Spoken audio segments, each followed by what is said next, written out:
ডিগবাজি থেকে শুরু করে অদ্ভুত সব কর্মকাণ্ড দিয়ে আলোচনায় এসেছিলেন জায়েদ খান।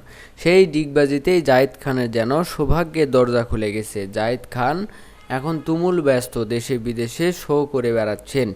এই অভিনেতা এই মাসে সিডনি, তো পরের মাসে লন্ডন, কিছুদিন পর মুম্বাই কিংবা দুবাই, শুক্রবার আবারও বিমানের বিজনেস ক্লাসে জায়েদ। এবারের গন্তব্য যুক্তরাষ্ট্র ও কানাডা। সামাজিক যোগাযোগ মাধ্যমে ও নিজের কর্মকাণ্ডে নিয়মিত তথ্য উপাত্ত দিচ্ছেন অভিনেতা। জানান, যুক্তরাষ্ট্র ও কানাডায় কয়েকটি শো নিয়ে ব্যস্ত থাকব।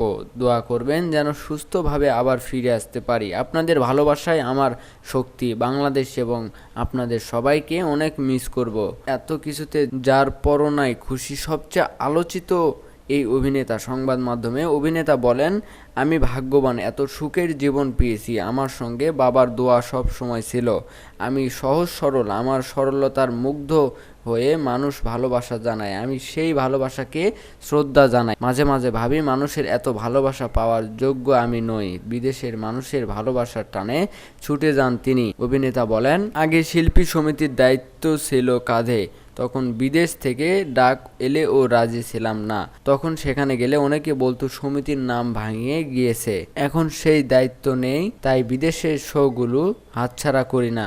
শো করে বিদেশে ঘুরে ও বেড়াতে পারছি। বিভিন্ন দেশের মানুষ, নতুন নতুন স্থান দেখে নিজেকে নতুনভাবে এক্সপ্লোর করছি।